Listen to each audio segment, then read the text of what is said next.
Caddis Maximus here, this time with a review of the DeWalt DW304P basic reciprocating saw. This is DeWalt's $90 unit. Milwaukee and a lot of the other professional brands have real basic units, but when it comes to reciprocating saws, my goodness, they tend to be a little bit more expensive for the base model units because there's a lot of mechanics going on in there. I think for like 10 or 20 more bucks you can get a 12 amp version. Milwaukee also has a 12 amp basic unit for like $100 on sale for a little bit less than that if you can, when you can find them on sale. And same with like the Makitas. It seems the Makitas are the rarest. Milwaukee Sawzalls are of course the most common. And then I do see a few of these DeWalts. I did pick this one up used. Obviously somebody didn't need to use it for very much, just a few cutting operations. Habitat for Humanity find. Now, I'll right off the bat I'll say, and also the new Milwaukees have also done it, is they've gone with this bell crank system, and you always know that because the gearboxes on reciprocating saws that use bell cranks are really wide, and it's just like a crankshaft in your car. You have the motor, there's some angle gears just like your differential, it's spinning this big old gear, this big old like flywheel crankshaft, kind of both in one. And then there's the rod, your plunger, where the blade is connected to, going back and forth. And the reason I don't like these is there's two reasons. One, you get this really huge gear case, really makes the saw pretty unwieldy. The second problem is because you have this big spinning weight, even though they did design it pretty well with a good counterweighting on it, there is still the issue where it swings around and the saw does this a little bit of sideways motion. And it doesn't sound like much, and I'll show on the camera here. And really, you just don't get as clean of cuts. It always seems the blade's wobbling around once it can get jammed up a little more than normal. And we'll show you here. I'll just hold it. I'll just set it on my fingers here. Whoop. I think I have the cord on the camera there. Let's go and try it this way.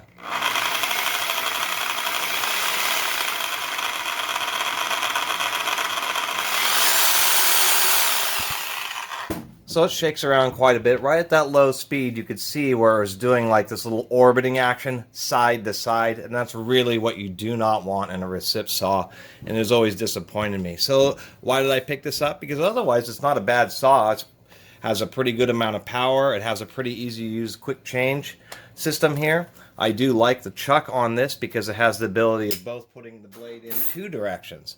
So on most reciprocating saws, you can of course put the blade in this way. There's a little trick like with Sawzalls where if you want absolutely no orbiting action, you just put the blade in upside down and run the saw upside down, and that bypasses the nature of the orbiting. But I did like the innovation where they have this cross piece here. So instead of having to have a rotating handle, you can just mount the blade in sideways. And I always thought that was a little bit innovative.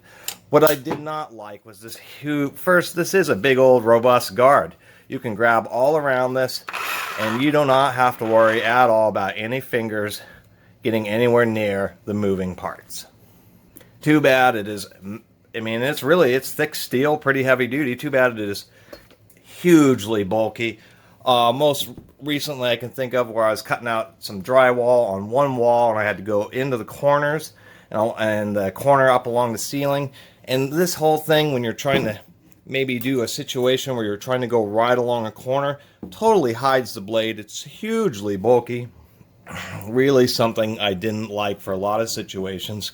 But it is great if you're like a landscaper and you're having to replace irrigation lines and cut roots. And that's exactly what I got this for, is to really do heavy, ugly Sawzall business that I don't really want to use a better recip saw for.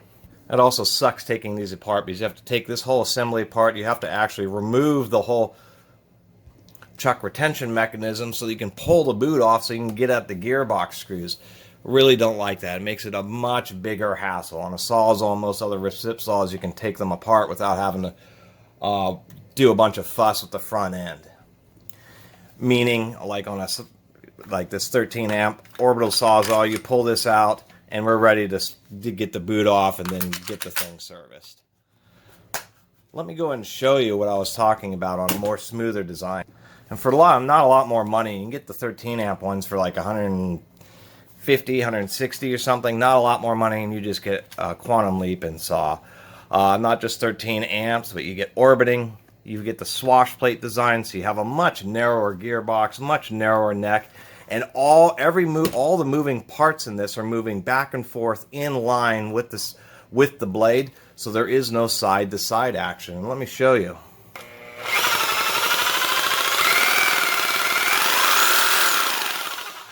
Actually, this is a counterbalanced super Sawzall, and there's basically no vibration at all, period.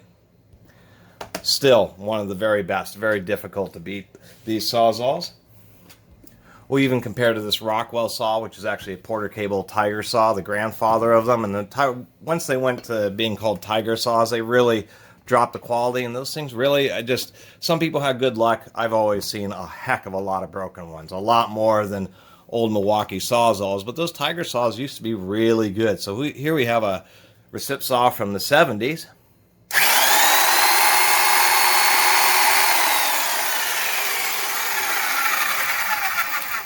Just because it's old doesn't mean that you couldn't actually get decent tools. It's just a lot less people were going to spend the huge sums of money on really high-end tools, 40, 50, 60 years ago, because it just represented such a massive portion of your paycheck.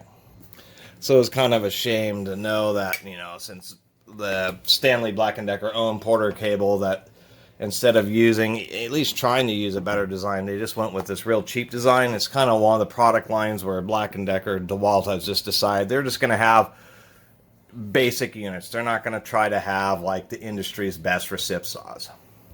They just, don't want to battle that fight. They're just going to make basic units. Okay, I'm going to do a quick teardown of this, and then we'll do some side-by-side cutting tests.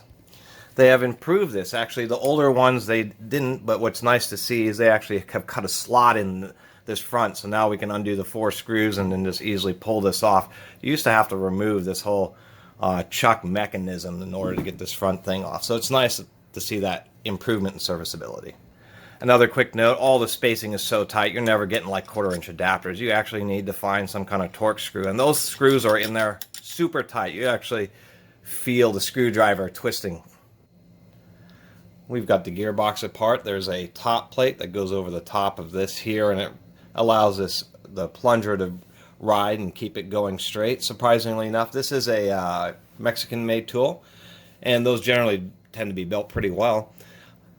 Interestingly, they are INA American-made bearings in it, and so I thought that was kind of curious because the overall design and engineering of this thing is actually really pretty cheap. There's our bell crank mechanism, and it just goes around back and forth, and this plunger just goes, the plunger goes back and forth, the crank goes round and round, and it's just this kind of cheap.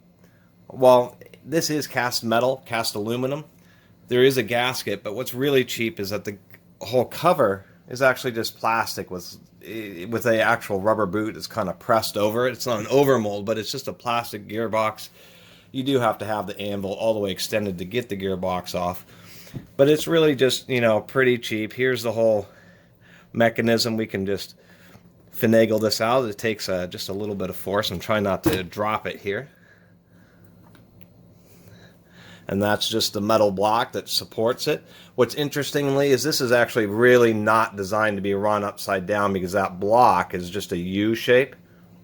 And so it's meant to take forces pressing upwards or when you're pressing down on the saw in a normal operation. Whereas in a Sawzall, if you put the blade in upside down, the bearing system, it's bearings all the way around. So it doesn't matter on the wear of the tool, whether the blade's in right side up or upside down. But in this DeWalt, if it's upside down, then it's just going to be riding on this piece of steel, and that's going to wear out a whole heck of a lot faster.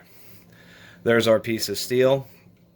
This is not even a bearing, it's just kind of a spacer, a little bit of a guide just to keep everything kept together. It has really sharp edges.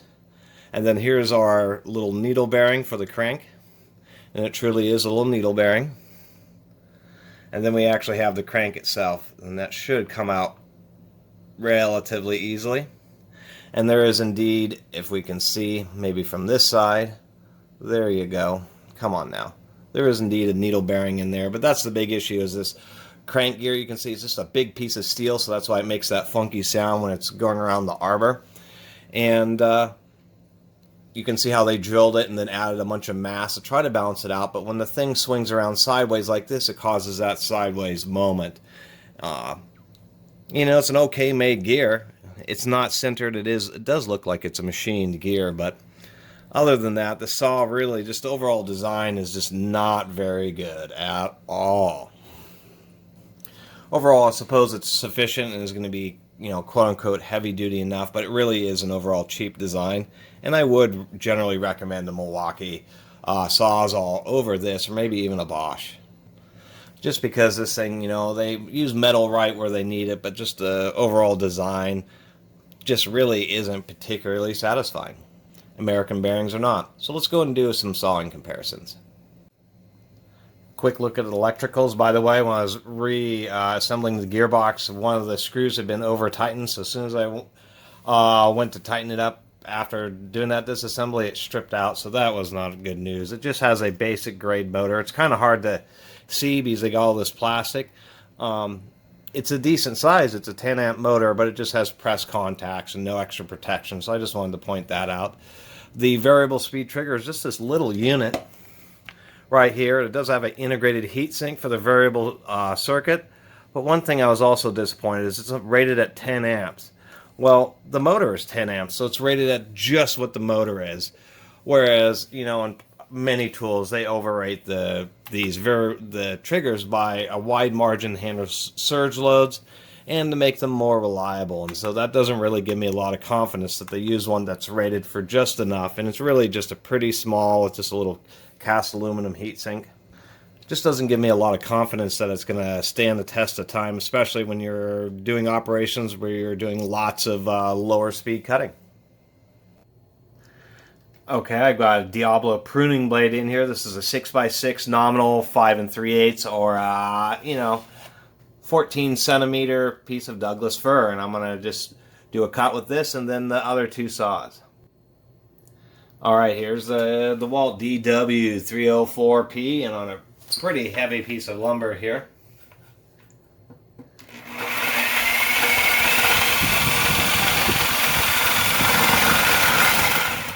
Come on now.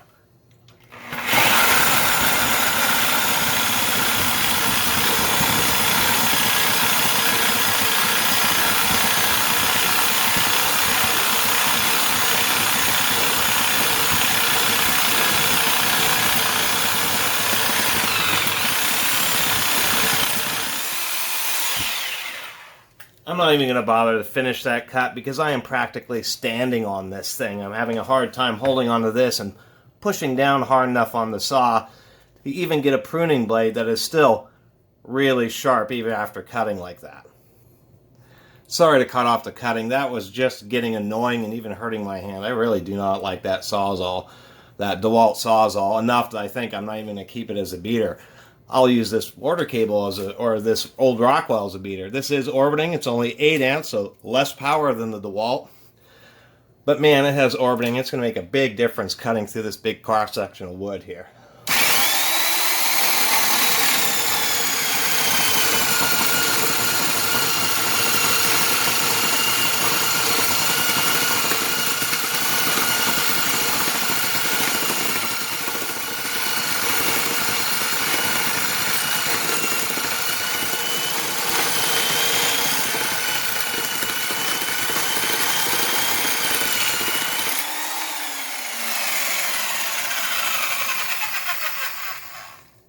This saw actually performs awesome. It's surprising.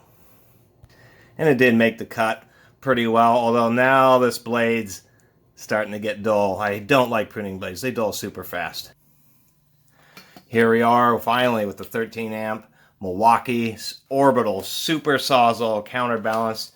And I'm going to use the blade that's already been dulled by 2 previous cuts. Remember, these, I don't recommend pruning blades because they just dull in like 3 nanoseconds. But we're going to see how this saw does when the blade is at its dullest. It really is a beast. You need to be a bit careful.